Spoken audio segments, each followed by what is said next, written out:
You may have noticed that a few of us were gone last week, and there's nothing quite like camping out, sleeping in a tent in below freezing temperatures to bring a group together, particularly huddled around, closely around the fire, and I mean a tight-knit group together huddled around the campfire, if for no other reason than just to stay warm, at least a little bit warm.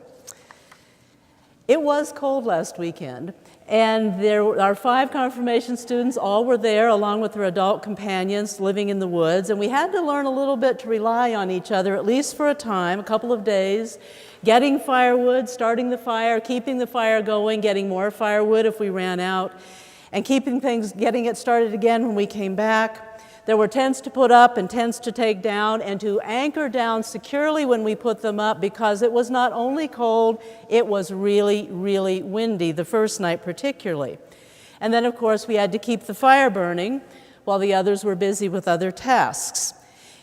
Even getting the water generally was best done as teamwork, because it's rather challenging to get the water in the container while the pump handle's on the other side of the pump, and you have to pump it to get it going, and soon after you stop pumping, the water stops. So that was also best done as a team. And then, of course, we had to keep the fire going and get it started again when necessary. And if we were going to have anything hot to eat or drink, someone had to heat the water, and someone else had to get the food on the stove and keep it from burning, while someone else kept the fire going, finding more firewood if necessary. Now, from my perspective at least, it was a really, really great weekend, learning a little bit more about interdependence, about trusting one another, relying on one another, needing one another, working together at least for a couple of days.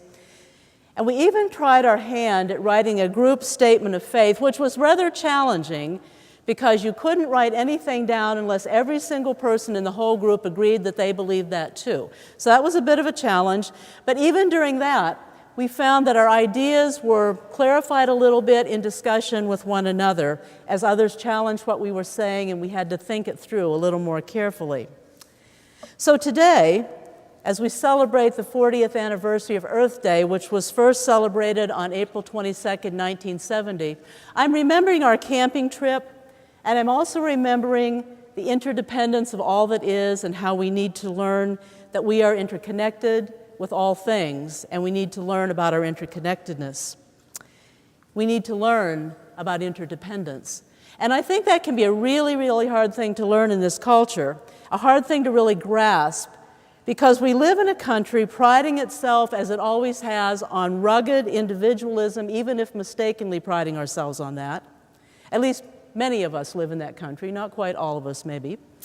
And many of us like to think of ourselves as self-sufficient, self-made, self-determined, deserving all that we have because we worked, and we worked hard for everything that we've gotten.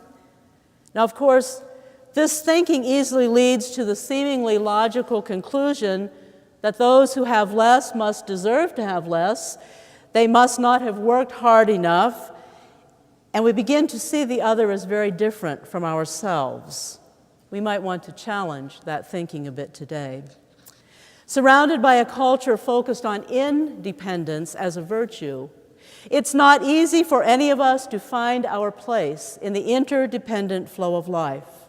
It's a struggle to find our true identity, our connection to one another, to the earth and all that is on it, to all of the creatures sharing our world with us. It's a struggle to know who we really are in relationship to God, and even sometimes in relationship to our very own individual selves. Failure to understand our interdependent living becomes apparent in what we consume and how we consume it. We live in a country blessed with resources plentiful enough to meet the needs of all who live here and even those beyond our borders. That is, if we consume wisely and share equitably. But our focus shifts easily not to our abundance, but to the perceived scarcity in our world, and then to anxiety and fear.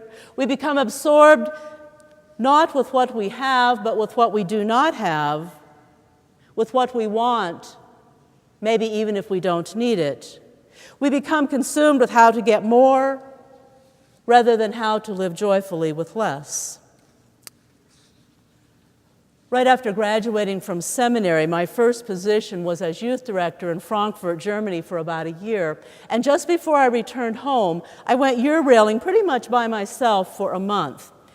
I covered a lot of miles. I spent a lot of time in a lot of different countries, carrying only what I could fit in my backpack.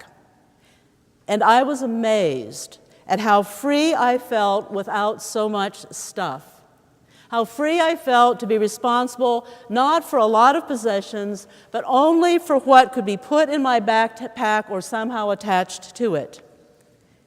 It was good to be free of so many things for a while, to move about freely, experiencing life more than taking care of so many material possessions. Now, of course, we know that this is not the case for everyone. Many do not even have the basic necessities of life. Many do not receive their fair share. Many are indeed left out. Sisters and brothers near and far are systematically excluded from the abundance in the world. And this reality, this injustice, threatens the independent nature of being and cries out for change. In the 3rd chapter of Luke, as John is baptizing the crowds, he explains that right living is the sign of real repentance, of real change. The visible demonstration, the tangible work of truly turning one's life toward God. John tells the people, every tree that doesn't produce fruit will be tossed out. And then the people ask, well, what should we do? And John tells them, let the one who has 2 coats share with the one who has none. Let those who have food do the same. Now, of course, this kind of sharing happens at Fort Street. In fact, at many places in Detroit and around the world. Those with more are expected by God to address injustices, the inequitable distribution of resources, and we often do so by our giving.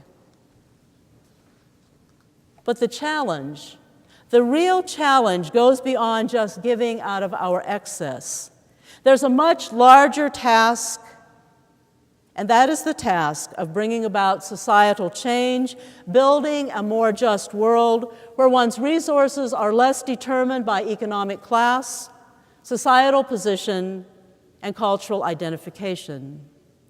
God's call to justice really comes down to learning to live interdependently and fairly, having true awareness of the needs of others, honestly assessing our own needs. Taking more than our fair share is unethical.